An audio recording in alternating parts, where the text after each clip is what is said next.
Hari Purbakala ke-113 menjadi momentum penting untuk mengingat kembali perjalanan panjang pelestarian warisan budaya Indonesia. Peringatan yang jatuh pada tanggal 14 Juni setiap tahunnya ini merupakan bentuk penghormatan atas berdirinya lembaga kepurbakalaan pertama di Indonesia, 1913. Selama lebih dari 1 abad, berbagai peninggalan sejarah dan budaya bangsa terus dijaga agar tetap lestari dan dapat diwariskan kepada generasi mendatang. Pada tahun 2026 ini, peringatan Hari Purbakala ke-113 diselenggarakan dengan penuh makna di kawasan Candi Borobudur, Kabupaten Magelang, Jawa Tengah. Kegiatan yang dikoordinasikan oleh UNESCO, oleh Museum dan Cagar Budaya Unit Warisan Dunia UNESCO. Masyarakat setempat sebagai bagian penting dari upaya pelestarian warisan budaya dunia. Rangkaian kegiatan telah dimulai sejak Sabtu, 13 Juni tahun 2026 dan berlanjut hingga Minggu, 14 Juni tahun 2026. Salah satu agenda utama adalah kegiatan resik-resik atau bersih-bersih kawasan cagar budaya yang melibatkan kelompok masyarakat adat Jogoboyo dari Dusun Ngaran 1, Desa Borobudur. Sejak pagi hari, suasana kebersamaan sudah terasa di lingkungan masyarakat.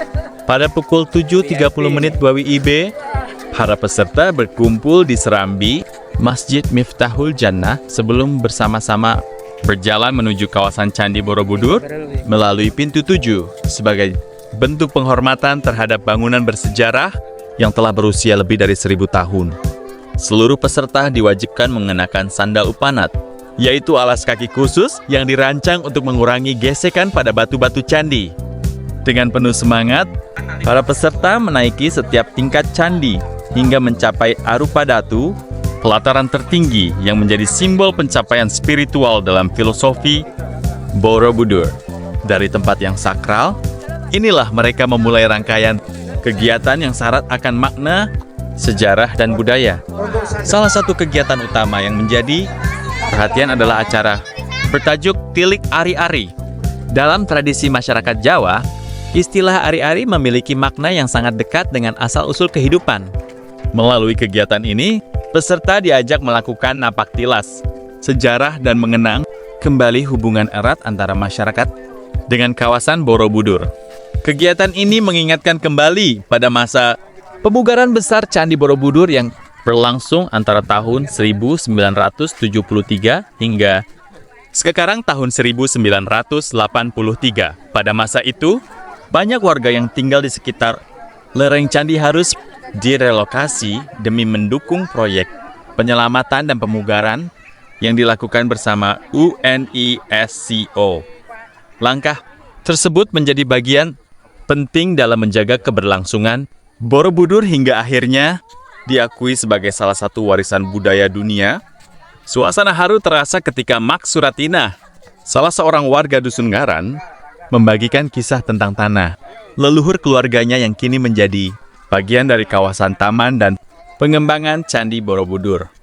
Kesaksian tersebut menjadi pengingat bahwa di balik kemegahan bangunan bersejarah ini terdapat perjalanan hidup masyarakat yang turut membentuk sejarah.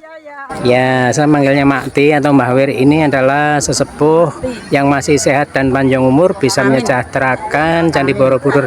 Mbah, ceritanya sebelum menjadi perluasan, rumahnya tinggal di sebelah mana, Mbah? Sebelah bapak, aslinya Gen Buh, ngarepe Buyanto, Gen Boe, Gen Wit Klopon jero apa Manuhara sekarang Manuhara. Niku Mbok.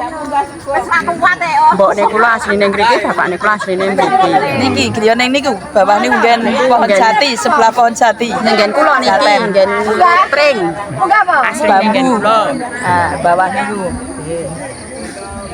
Putra-putra mben kelahiran hari-hari ini pada sebelah pundi, Mbah? Nggih teng Gen Padono Mas yo. Nggih. Sun nggih, Mbah. Nggih. Pagi Pak Joko. Pagi, Pak, ini acara apa ini?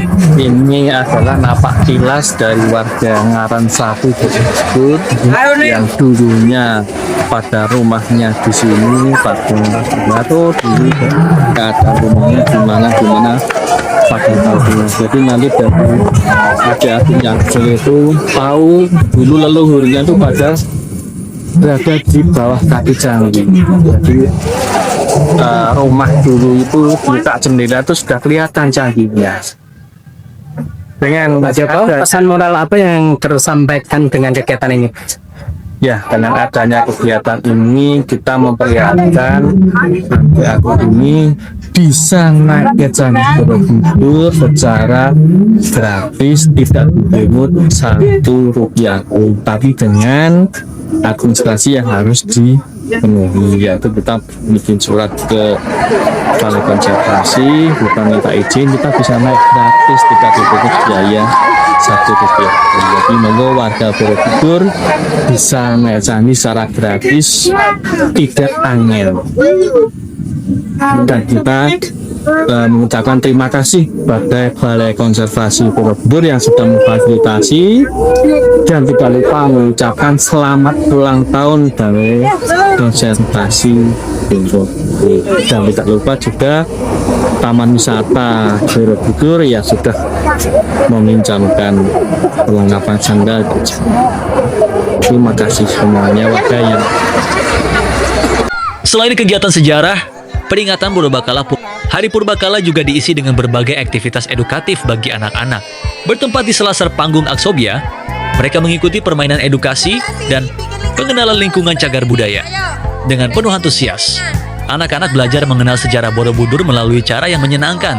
Mereka diajak memahami pentingnya menjaga warisan budaya sebagai bagian dari identitas bangsa. Pendidikan seperti ini menjadi langkah penting untuk menanamkan rasa cinta terhadap sejarah sejak usia dini. Sepanjang kegiatan berlangsung, terlihat jelas semangat gotong royong dan kebersamaan antara masyarakat, pengelola cagar budaya, serta para peserta yang hadir. Semua memiliki tujuan yang sama, yaitu menjaga dan melestarikan warisan budaya Indonesia agar tetap lestari sepanjang masa.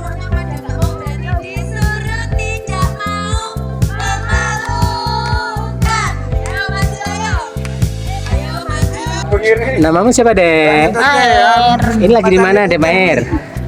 di Candi Candi Borobudur.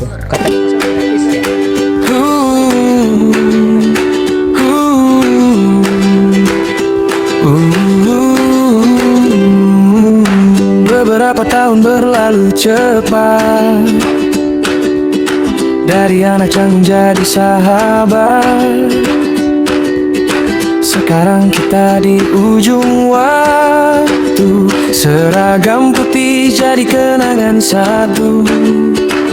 Hari ini kita ke pantai, bawa tawa, bawa cerita. Sebelum esok kita